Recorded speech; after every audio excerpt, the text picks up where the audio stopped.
Rukas. Pertama, latar belakang. Rukas hadir berawal dari keinginan Rupin Kastor Mohardi, seorang pengusaha muda, untuk memiliki celana jeans yang sesuai dengan kakinya. Kalaupun ada yang sesuai, celana jeans tersebut adalah brand luar negeri dengan harga yang cukup mahal. Oleh karena itu, ia memutuskan untuk membangun bisnis celana jeans lokal yang menggunakan bahan lokal dan diproduksi di Indonesia. Band Rukas didirikan pada akhir tahun 2018 dan sejak itu telah menjadi salah satu fashion lokal yang sangat populer di Indonesia. Inovasi. Rukas terus berinovasi, di mana berawal Rukas didirikan untuk produk jeans. Namun, agar tetap bertahan, Rukas berinovasi dalam membuat produk lain seperti kemeja flanel, jaket kulit, kaos, sweater, hoodie, dan produk inovasi lainnya. Penghargaan.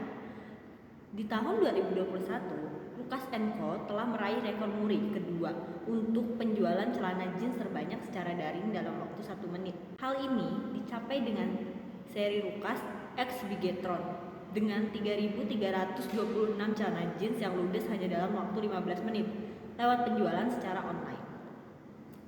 Rukas juga telah mendapatkan rekor muri sebelumnya dengan kolaborasi bersama Rukas X Bimo PD pada Juli 2020 dengan penjualan 2.427 jeans dalam waktu 1 jam. Strategi pemasaran band Rukas. 1. Memanfaatkan media sosial. Rukas menggunakan media sosial seperti Instagram untuk memperluas pasar, memberi announcement produk baru, serta meningkatkan brand awareness.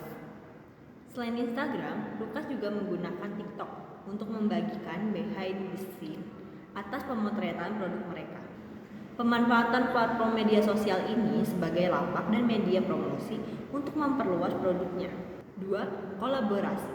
Rukas juga berkolaborasi dengan beberapa bintang terkenal seperti Chef Juna, tim sepak bola Persija, Bimo Pikipix, Adis Tijara, Bigetron atau BTR, dan lainnya untuk mempromosikan produk mereka. Kolaborasi ini membantu meningkatkan jangkauan dan penjualan produk Rukas. 3. Target pasar. Rukas memiliki target pasar yang luas, mencakup remaja, dewasa, hingga orang tua. Mereka menggunakan demografis seperti jenis kelamin, usia, dan psikografi seperti gaya hidup, style, dan fashion yang trendy untuk memperluas pasar mereka. 4. Desain kekinian. Rukas menggunakan desain kekinian yang sesuai dengan style anak muda zaman sekarang untuk memperluas pasar mereka. 5. Promosi daring. Rukas melakukan promosi daring untuk menyongkong dan menyebarluaskan kolaborasi mereka dengan influencer. 6. Produk yang eksklusif. Rukas menerapkan strategi scarcity, yaitu banyak mengeluarkan produk yang eksklusif, di mana pembeliannya dibatasi perorangan. Strategi ini membuat konsumen terus menanti-nanti produk terbaru dari Rukas. Bagaimana pemanfaatan media sosial bagi Rukas? 1. Pemanfaatan e-commerce. Rukas menggunakan e-commerce seperti Tokopedia untuk melakukan transaksi jual beli online. Namun, karena meningkatnya transaksi dan adanya transisi era dalam Rukas, saat ini Rukas sudah tidak menggunakan e-commerce lagi. 2. Pemanfaatan website. Setelah Rukas tidak menggunakan e-commerce, mereka beralih menggunakan website sebagai tempat jual beli mereka dengan berbagai tampilan yang elegan dan menarik, serta aturan yang disiapkan dalam website tersebut seperti satu orang hanya dapat membeli 1 pieces dan lainnya. 3. Pemanfaatan platform Instagram. Rukas menggunakan Instagram sebagai announcement untuk pelanggan jika ada produk terbaru dan sebagai salah satu alat pemasarannya. Karena Rukas tidak memiliki offline store, maka Instagram adalah tempat bagi konsumen untuk melihat produk-produk Rukas. Selain itu, Instagram juga mencantumkan website yang digunakan untuk transaksi. 4. Pemanfaatan platform TikTok. Rukas menggunakan TikTok untuk membagikan behind the scene pemotretan dari katalog Rukas dan sebagai pemasaran yang lebih luas. Saat ini, Rukas memiliki cara terbaru mereka, yaitu mengajak orang-orang biasa untuk menjadi model katalog mereka seperti berikut ini. Selanjutnya, bagaimana Rukas membedakan diri dari merek fashion lain? Yang pertama, desain. Rukas menggunakan desain kekinian yang sesuai dengan style anak muda zaman sekarang. Selain itu, Lukas juga memiliki desain yang unik untuk membedakannya dari brand lain. 2. Kolaborasi eksklusif. Lukas berkolaborasi eksklusif dengan beberapa bintang terkenal seperti Chef Juna, Bimo Pix, Bigetron atau BTR, dan lainnya.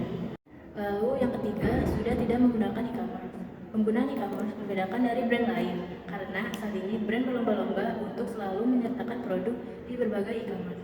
Namun Lukas berbeda, mereka menggunakan satu website untuk melakukan transaksi pembelian. Yang keempat, scarcity strategy. Lukas menggunakan scarcity strategy untuk membuat produknya terlihat langka dan sangat cepat habis. Strategi ini bertujuan agar produk Lukas selalu ditunggu. 5. Kampanye fashion berbeda. Lukas berani tampil berbeda dengan memilih model utama mereka dari latar belakang profesi yang tidak biasa. Seperti Bapak Dedi, dia pemulung rongsok untuk mengubah pandangan masyarakat tentang kecantikan dan model. Berikut ini adalah beberapa hasil foto dari Lukas bersama Pak Cepi dan Pak Dedi. Selanjutnya, apa yang membuat kampanye Lukas dengan Pak Cepi dan Pak Dedi begitu mendapatkan perhatian? Yang pertama, keberanian dalam memilih model.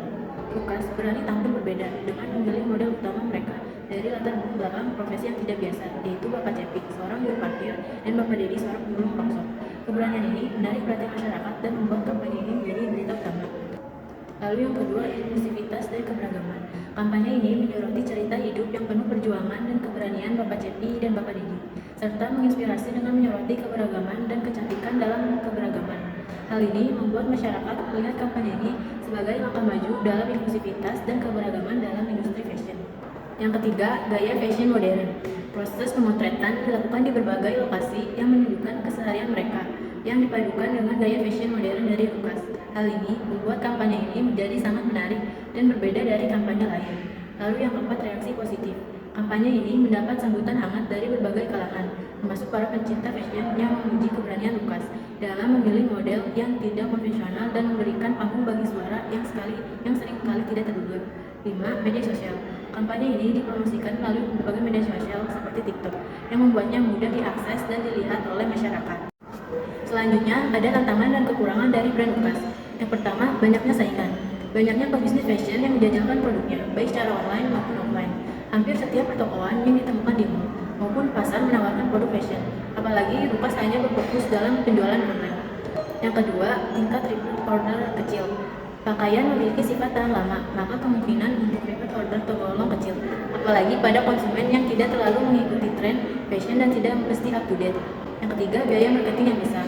Fashion biasanya lebih ampuh jika dipromosikan atau berkolaborasi dengan influencer. Endorsement ataupun berkolaborasi dengan influencer bukanlah biaya yang sedikit. 4. Harus update karena tren pergerakan fashion sangat cepat. Meskipun pakaian tidak memiliki expired dan tidak pernah basi, hanya saja produk bisa ketinggalan mode jika tidak diupdate. Fashion adalah salah satu jenis bisnis yang memiliki tren yang bergerak dengan sangat cepat. Maka brand harus segera mungkin mengeluarkan produknya dan produksi kembali yang lain. Yang kelima, peniruan desain.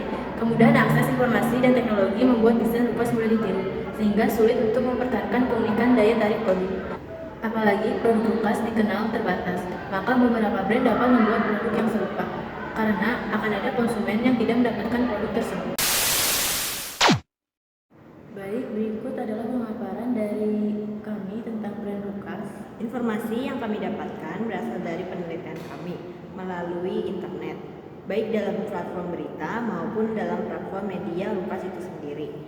Terima kasih telah menonton video kami. Maaf jika ada kesalahan kata atau informasi. Sampai jumpa lagi.